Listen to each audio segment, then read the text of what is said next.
तुम पहली हो जिसने सारे घर को लगवाया। हाँ जी। शाबाश। पहली बात तो कितने लगवा चुके? 2 अपने 3 अपने हाँ लगवा जी, चुके इनकी 2 भी साल लगवा से। दी, हाँ जी। तो इनको मम्मी फायदा और हुआ कुछ? सासू माँ को भी दे दिया। कुछ फायदा हुआ उन लोगों को? नहीं हुआ। हाँ जी। हैं? हाँ जी। इनको हुआ, क्या फायदा हुआ? पर इसको अपना क्या फायदा हुआ? मम्मी ने ये लगता है एनर्जेटिक फील करते हैं और अपने तुम? आप को। और तुम्हारे को नहीं लग रहा? मेरे को तो वीकनेस महसूस और होती है। तुम्हारा विटामिन डी कम है, दोबारा लो। कम हाँ कैसे आया? एक तो तुम्हारा वीकनेस का कारण तुम्हारा शुगर ज़्यादा है। मम्मी का मुझे हर टाइम एंजाइटी रहती है, स्ट्रेस रहता है। वो सब शुगर करके भी हो सकता है। 6.3 भी आया तुम्हारा। फिर इसका वेट लूज हुआ है। आज कितना है? हाँ। ब्लीडिंग हो रही थी बहुत ही। आज कितना है? इस ब्लीडिंग ये बीपी तुमने अभी लिया है ना? हाँ। आज क्या खा के आई थी? मॉर्निंग में 1.5 फुल्का और सब्जी के साथ। 2 घंटे हो गए? ज़्यादा हाँ हो जी, गए? मैं 7:45 खाया था। हाँ तो जी, फिर तो ज़्यादा हो गए। 7:45 में टेस्ट तो पहले हो गया था ना। नहीं फिर भी 7:45 8 से। तक वो हाँ, नहीं वो तो हुआ। जल्दी ले 2 घंटे। हाँ जी, हो गया था 2 घंटे हो तो गए। आज तो नहीं आया। आज कम खाया या आज चली? घर में इससे ज़्यादा खाती हैं अगर घर में रहती? बिल्कुल भी नहीं, मैं ऐसे ही खाती हूँ। मैं तो बहुत ही चूजी हूँ, बहुत कम खाती हूँ। तो ये 6.3 कैसे है? कहाँ से कराया ये सब test? Ma'am test path lab से नहीं हुए हैं। कहाँ से हुए? नॉर्मली लैब हमारे यहाँ पे जो है वहाँ से ही हुए हैं। लैब है। तो मैं क्यों बताती हूँ कि मैम अच्छी जहाँ लैब पे से। हम रहते हैं ना, वहाँ पे इससे कोई क्या लैब फ़ायदा पैथ हुआ? लैब सारे नहीं है। पैसे वेस्ट हो गए। हाँ जी। अगर गलत हुआ, अगर सही हुआ तो ये नहीं मालूम। अब चलो पर चेक ये करते हैं हम। इसका 6.3 आया था, फिर इसका वेट लूज हुआ है हाँ। 5-6 किलो, फिर अब 6.0 आया है। हाँ तो लूज मतलब तुमने यहाँ किया होगा ना? नहीं, मैंने खुद किया है। हाँ, मतलब मैंने डाइट चिया तुमने सीड्स किया है वगैरह ना? डाइट फॉलो करी थोड़ी बहुत। तो तो वैसे 6 मैं- हो गया। हाँ जी। अब ये 5.5 आना चाहिए। आज तो ठीक आ रहा है। अच्छा ठीक है, समझ गया मैं। क्योंकि ना ये 6 तो 3 मंथ्स का आ रहा हाँ है, जी, तो इसको हम ज़्यादा ना कहें क्योंकि ये धीरे धीरे कम होता जा रहा है ना। तो आज की डेट में ये ठीक है है ना? हाँ।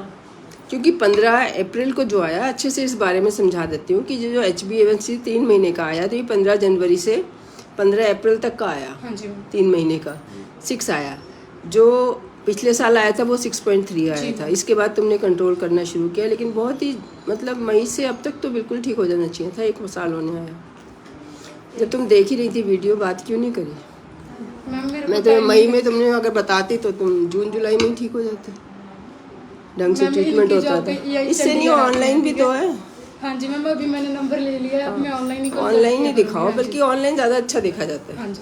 क्योंकि वो मैं अपने टाइम से देखती हूँ। यहाँ पे नर्सिंग होम होने की वजह से अंदर इंडोर में ध्यान होता है बहुत बार, और आप आके खड़े हो गए दूर मैम से। मैं थोड़ा अपनी शक्ल दिखाना चाहती थी। मैं आप शक्ल देख के बता देती हूँ कि आपको प्रॉब्लम है। मैं ऑनलाइन भी तो शक्ल देखूंगी। उसमें थोड़ा मुझे लगता नहीं है कि नहीं थोड़ा नहीं दिक्कत आ जाएगी। नहीं नहीं, तो मैम ये शक्ल में कोई pigmentation ऐसा नहीं है मेरे ड्यूरिंग प्रेगनेंसी हुई है और वो ठीक नहीं हुई है। यानी अब सारी बातें भूल जाओ, सारी। क्या याद रखना है कि तुम्हारा HbA1c ज़्यादा आया था, अगर ये रिपोर्ट सही है, और सही लग रही है क्योंकि पहले कंट्रोल के बाद ठीक हो गया है ना। पहले ज़्यादा आया, जैसे तुमने डाइट कंट्रोल किया तो ये ठीक आने लगा, तो इसका मतलब सही है। एक ना शुगर वालों का वेट लॉस भी होता है। अभी जब तुमने बोला ना मेरा वेट घट गया, तो मुझे लगा अपने आप घट गया। अभी तुमने बताया कि मैंने करके, हाँ हाँ, चिया सीड नहीं, एक चीज़ को मत इम्पोर्टेंस दो। ओवरऑल हमने क्वांटिटी कम हाँ खाई जी, क्वांटिटी भी कम ही खाती तो, और वॉक ज़्यादा करी तब होगा। चीज़ों बदलने से नहीं कम हो जाएगा। वो तो ये है कि जिसमें थोड़े में ज़्यादा है वो चीज़ खा लो। जब हमने थोड़ा ही खाना है तो वो चीज़ खा लो जिसमें, भी ज्यादा लेती है, उससे भी इसका कम होता है। फिर वही बात, सरकारी काम की फिर वही बात। सारी चीज़ें भूल जाओ और एक ही चीज़ याद रखो। क्या क्या? शुगर कम कर। जिसका शुगर ज़्यादा होगा उसकी शरीर में इतनी कमज़ोरी होगी कि डिप्रेशन तो होगा ही होगा। विटामिन डी भी तुम्हारा यूज़ नहीं हो रहा मेरे हिसाब से। आज ये तो ले लो विटामिन डी, दोबारा चेक करो हमारी लैब में क्या आता है। सैंपल लिया है, प्रोलैक्टिन उसी में करा देती हूँ। हाँ, टेंशन, विटामिन डी और शुगर और थायराइड ऐसी चीज़ें कि इनसे डिप्रेशन भी होगा, बाकी सारी चीज़ें होंगी। मैम मेरा क्योंकि ये तो प्राइमरी है ना, बैटरी है। जैसे मोबाइल को चार्ज नहीं किया, ऐसे हो गया विटामिन डी। और थायराइड ऐसे है कि यूज़ ही नहीं हो रहा। किचन में उसकी जो कंपैरिजन बुक्स में लिखा है वो अग्नि की तरह होती है। आँच बहुत कम होगी तो खाना नहीं बनेगा, बहुत ज़्यादा होगी तो जल जाएगा। तो थायराइड को एकदम बैलेंस रखना होता है। और चीज़ें कम ज़्यादा भी चल जाती है, विटामिन डी ज़्यादा नहीं होता है क्योंकि ये रिलीज़ तो डेली डोज ही होती है, चाहे हम ज़्यादा लगा लें तब भी तो स्टोर हो जाता है ये। इसलिए इसकी वो चिंता नहीं है कि एग्जैक्ट इतना होना चाहिए या इतनी डोज देनी चाहिए या इतने महीने बाद देनी चाहिए। आपने साल में बनाई है, उन्होंने 6 महीने बाद तो मैं देख ही रही हूँ। अब तुम कह रहे हो 3 महीने भी नहीं चल रहा, तो ये तुम्हारा शुगर करके भी हो सकता है कि शुगर करके बॉडी यूज़ ही नहीं कर पा रही। लगाना हिप्स में होता है, स्टोर भी ये जो लगाना होता है, हाँ डीप लगाना होता है। सुपरफिशियल लगा दिया तो वेस्ट हो जाएगा। बस बोली कि तुम्हें ज़रूरत ही नहीं, तुम खुद ही ठीक कर रही हो। आज तो बिल्कुल सही आया, पीपी 108 है ना, 126 मैक्सिमम मैम मुझे चाहिए। ये लग रहा है कि हम पैथ लैब से भी इधर से करवा लें एक बार शुगर का, कि वो क्या कह रहे हैं, थोड़ा चेक हो जाएगा ना, कंपैरिजन उसी सैंपल से हो जाएगा। साथ में ही करा सकते हैं अभी। ये तो अभी करा ठीक आ रही है, ये इसके शुगर की मुझे ठीक लग रही है ना, हमारा मतलब फिट बैठ रहा है ना। फिर बैठ रहा है ना। एक आज तुम्हारा पीपी ठीक आया, तुम कह रही हो घर में भी इतना ही खाना था मैंने, हाँ जी, तो ठीक आ रहा है। तुम खुद ग्लूकोमीटर लो, शुगर तो रोज़ की चीज़ है ना, एक बार थोड़ी आज ठीक है, ठीक होने के बाद ही तो लोग खाते हैं, ये गड़बड़ करते हैं। जैसे मेरा तो शुगर ठीक आया, अपने आराम से रसगुल्ला नहीं, मैं खाओ, तो समोसा बहुत खाओ। choosy हूँ, बाहर जिनका का कम ठीक खाती आया हूँ, और घर में उन्होंने भी कम खाया खाती तो हूँ। फिर 15-20 दिन महीने बाद फिर चेक करो। मुझे तो मैम कुछ लोगों का समझ भी लो कि शुगर होता क्या है। हमारी बॉडी में इंसुलिन जो है गुजारे लायक है तो, लेकिन गुजारे लायक है। अगर हम ज़्यादा खाते हैं तो शुगर बढ़ जाती है शरीर में। जब शुगर बढ़ जाती है, चाहे वो 4 घंटे के लिए बढ़ी, उतनी देर सारे सेल तंग हो रहे हैं। हर सेल, सिर से पैर तक हर सेल अपना काम ही नहीं कर पा रहा, क्योंकि वो जिस एनवायरनमेंट में रह रहा है वहाँ पे वो सारा पानी चूस रहा है। शुगर क्या होता है, पानी चूस लेता है। हम फेस पे जब ग्लिसरीन लगाते हैं, क्या करती है ग्लिसरीन, वो पानी चूस के फेस को खिला खिला कर देती है। कोई ऐसा नहीं कि परमानेंट खिल जाता है या वो कोई न्यूट्रिशन है, वो टेम्पररी। आपने रात को लगाया, सुबह फेस खिल गया। शहद लगाया है ना, नींबू शहद लगाते हैं, तो कुछ अपनी डेड स्किन उतर गई, कुछ स्किन ने पानी खींच लिया। तो यहाँ तो हमने उस चीज़ को यूज़ किया, लेकिन अंदर भी यही चीज़ हो रही है कि हर सेल का पानी खींच रहा है इधर से उधर। जो हमारा हीमोस्टेसिस है वो ख़राब हो रहा है। जहाँ बॉडी चाह रही है पानी इकट्ठा कर, मतलब चाहिए, वो कोई चीज़ ड्राई हो रही है, कहीं एक्स्ट्रा फ्लूइड हो रहा है।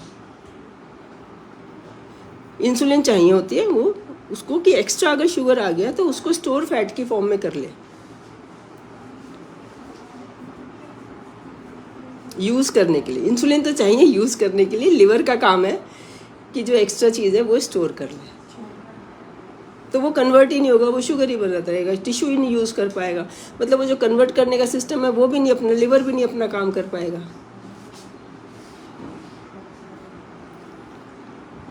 अदरवाइज तुम अगर जिनको डायबिटीज़ नहीं होगी वो खाना खाएंगे, मोटे होते चले जाएंगे, शुगर उनका लेवल ठीक रहेगा। और जिनके अंदर शुगर ऐसा है, बॉर्डर लाइन है, इंसुलिन बॉर्डर लाइन है जिनके अंदर, उनके अंदर जो खाएंगे तो ब्लड में शुगर बढ़ती रहेगी, मोटे तो होंगे। किसी किसी का लूज भी हो जाता है वेट, इवन खाया और वो यूरिन में निकलता जा रहा है। तो बहुत वैरायटी होती है, बातें इतनी जल्दी समझाई नहीं जा सकती। लेकिन समझने की बात यह है कि अगर शुगर ज़्यादा है तो लोगों का, हमारे यहाँ शौक है, जो मैं बात करती हूँ तो पता चलता है कि मेरी पहले तो 200 रहती थी, अब तो 140 रहती है, वो इसमें खुश है। जब इतनी अच्छी दवाइयाँ हैं हमारे पास, वो इंसुलिन जो अंदर बनती है वो हमें बाहर से मिल रही है और वो इक्वली गुड काम करती है, उतना ही अच्छा। जैसे चश्मा लगा लेते उतना ही अच्छा दिखता है ना उसके बाद।